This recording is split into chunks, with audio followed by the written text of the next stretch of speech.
Welcome back to the studio and our closeout for the fourth week in November. And again, this is following our quick format, basically finishing or closing out the raw data for the year before we present the conclusions that we've drawn up for the project as a whole. And so we're no longer charging the car off the system, though, as you'll see in this week's recap. We took one last opportunity to kind of give a big middle finger to the oil company, so that's kind of fun. And so let's get to it and see what the last week in November held for us. And so starting again as we do where we left off on the 22nd, we had decent production, starting the day with 82% system charge, and then we ended at 96. The real story here, as you saw in the last recap that we did, was the daily from and to the grid numbers.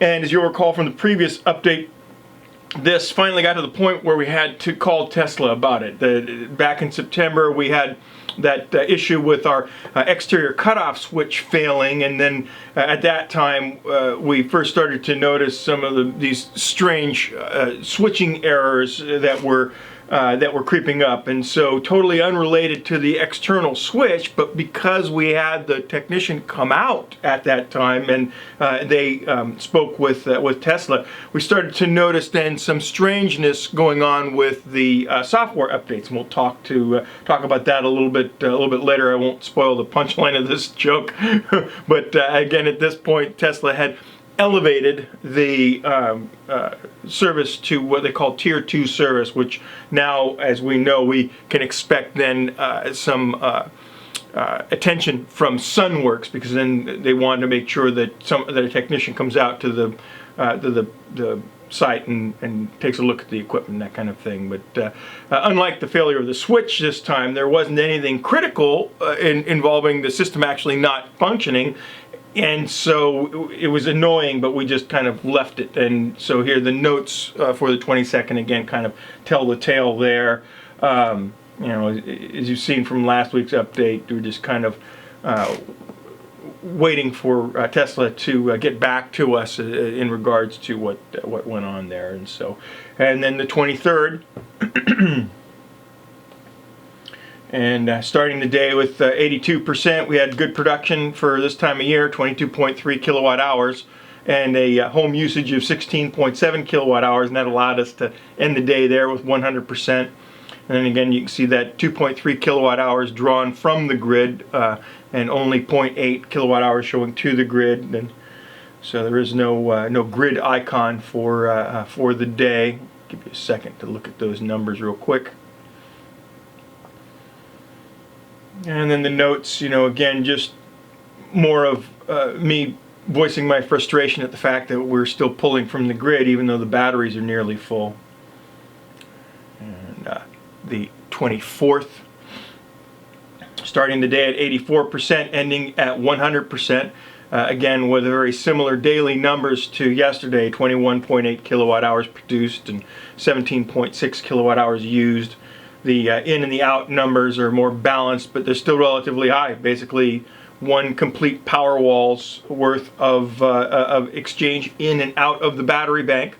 And the weather is kind of taking a turn at this point. We've got some projected unsettled weather for later on in the week, as you will see. But at this point, it's a good opportunity to see where having a little extra battery power can make a difference. And the notes. And again, just the general frustration at the cumulative switching errors. This was a weekend, and it wasn't until the 25th that we actually heard back from Tesla on this. And with that, here's the 25th. It's a good day for production again, 22.6 kilowatt hours and home usage of 19.5. And so we see the day starting at 83% system charge and ending at 100% again. So still no grid icon, but you can see from the in and out of the batteries that we're really right at that break-even point for the year. This is really helpful to kind of see this happen with so many sunny days here in November. Then we're really able to chronicle what happens as the sun's angle decreases, and we get an opportunity to see, just like today, where you were right at that point where we can see that we're soon no longer going to be able to match what the home is using. And so in the notes, as the notes say, some upper level clouds, basically a sunny day. Though it's not in the notes, this was actually the day where we heard back from Tesla, and they told us that the software that we were using had a known issue.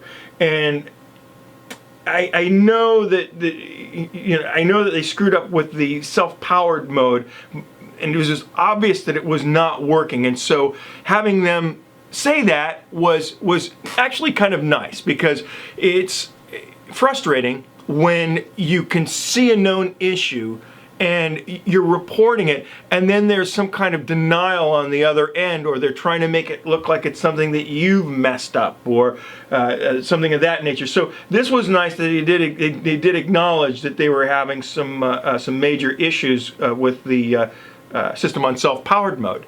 And so as you'll see as we go through in the December recaps, you'll get an opportunity to see how bad it was. And again, I have to stress, as we're talking about this, it's just software, all right? And so as we march through all of this and go through these teething pains with Tesla, it's really important that you understand the difference between the hardware and the software.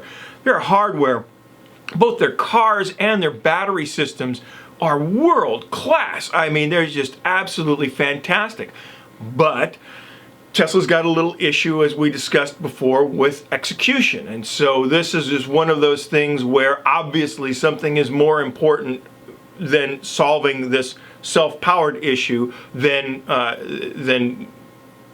getting it, like I said, getting it solved. We've got the other two, the balanced mode and cost savings mode. They seem to be working perfectly. We didn't do any of those modes as we closed out the year because, again, I'm stubborn like that. I wanted to close out the year in exactly the same way that we had entered it and gone through it, in that self-powered mode. And so part of this is just kind of me digging my feet in and trying to be insistent on having at least some element of manual operation on the system while we were doing our tests. But it is what it is. And so the 26th, now we're getting into some of that unsettled weather that we're used to this time of year. We started the day at 81%, but with the clouds and the rain, we're only able to just kind of keep even for the day, finishing at 81% or 82% finished at total solar day. And as you know from our usual evening usage, this is going to mean that we can expect to start the following day in that kind of 60% range. And so the other numbers also reflect what's going on as well. We got that 15.1 kilowatt hours from the Powerwall to midnight, obviously, as that number reflects the 24-hour day and not the total solar day. And so during the day, we were only able to put 2.6 kilowatt hours banked into the Powerwall, and obviously that doesn't last very long. And so then you start to draw on what you have stored. And so the notes, nothing really to speak of here, just the mention of the weather. And the 27th, and as predicted, right in that 20% overnight loss, starting the day at 68%, ending the day at 78%, kind of 10% gain there.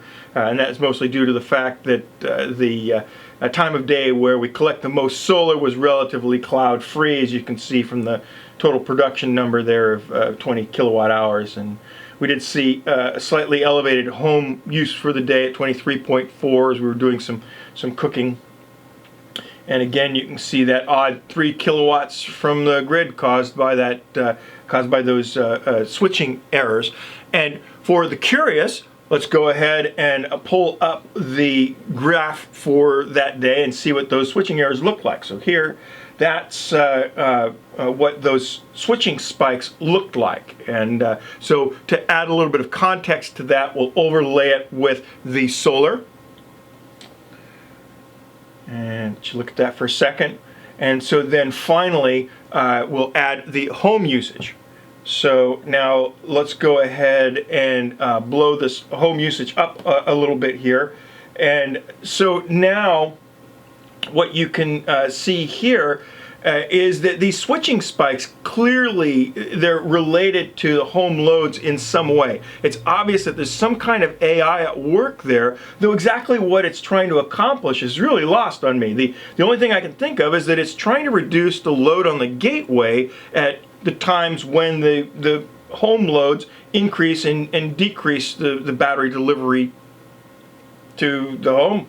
Also thrown in there some switching spikes that occur as solar rises and falls off with the cloudy day. And so there are clearly relationships in these locations here, for example, where the switching is extreme and even includes some inrush from the solar on the cloudy day, like I just mentioned. But what the hell is going on here? You know, clearly the gateway is mimicking the home load here. It's exactly what does the system think that it's trying to do? Now, again, the system was on self-powered mode here, and that is to say where the battery should have been supplying all of the home loads. But this line should have been flat at all times, like it was all the while through mid to late September. It was flat all the way through there. And then they did their software update and everything kind of went to hell here. Now, the more observant of you also will notice that you'll see that gray area that's listed, that shaded area, and that denotes the setting of, it shows where you've set the system to recognize your peak times where power gets expensive. This was actually all done on self-powered mode. That gray area doesn't show up unless you set the system on either balanced mode or cost savings mode, and then that shows up.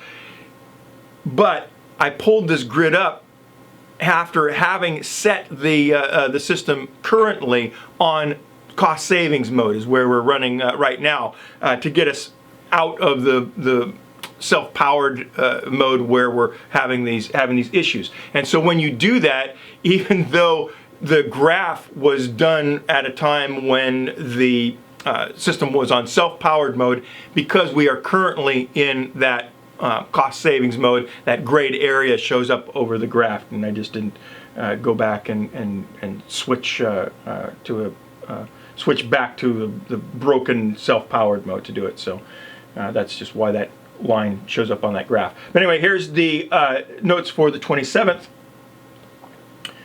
And again, just what I was talking about, you know, we shouldn't be seeing anything drawn from the grid in self-powered mode. It should just be flat. And the 28th, rainy weather creeping in there, but as you can see, much like yesterday, we still managed 20.5 kilowatt hours of production because of the relatively clear weather right at the point where we're getting that kind of peak production. It's then that allowed us to bank some power. And again, this kept us up just above the home usage for the day, so we saw another 10% rise in battery stored power from 62% at the start of the day to 70%.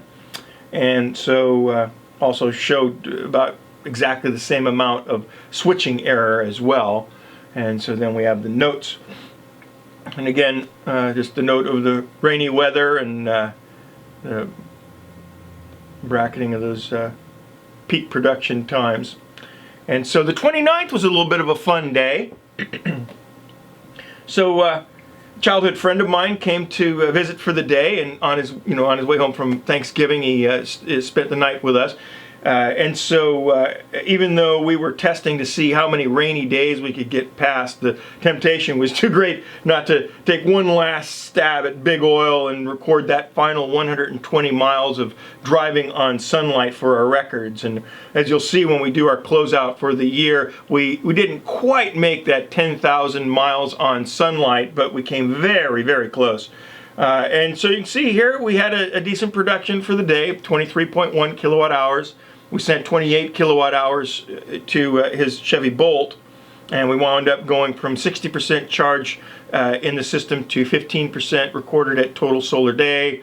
And that's, again, not only because of the charge to the car, but also we had some elevated home use, 28.4 kilowatt hours from cooking and whatnot as we entertained guests into the evening. And the notes, just that. I should stop scripting these and just simply read what I wrote. And so then finally we have the 30th.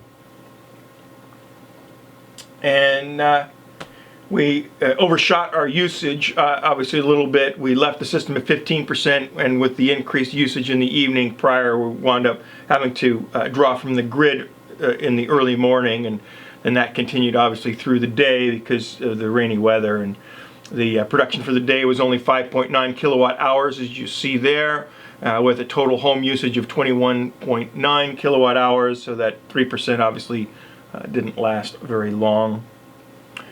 And the notes reflect what you can already see. Up until now, we've been self-reliant since around January 21st or so, and this begins the period of the 2 winter months where we see our greatest draw from the grid. This closes out that kind of last unknown for the year. When we started the Energy Sovereignty Project on the first of the year, we had a bit of an unknown from that previous year. We didn't know at what point we would again hit that breakover point where the system would no longer be able to supply the home's needs, and now we have filled in that blank, and we know now that it is right near the tail end of November, early December, which is when you can start that kind of 2-month or so clock where you're going to need to be actually drawing from the grid. And so when we do our closeout for the year, that will allow us to calculate how much extra solar we would need to have gotten us past this point. That information is going to be kind of interesting for everyone to digest, but that's about that. And then the obviously the remaining question is, what happened with this software error that was occurring in self-powered mode? Did we solve it? Spoiler alert, we didn't. And so we'll go over a little bit of that in the closeout as we go through the December and finish out the closeout for the year. We'll be starting to see some more of those rogue charging events that come into the mix, and so that's what you can look forward to in the coming updates. And so with that, I'd like to send a shout out to Lee for getting me out of my funk and actually getting me off my butt to start getting some of these videos out again. Thank you, Lee. And to all the rest of you, best of luck with your own systems as always, and we'll keep these final recaps for the last few weeks of the year coming rapidly, and we'll get this all closed out so that then we can start giving you some of our conclusions. Thanks for joining in, and we'll see you soon.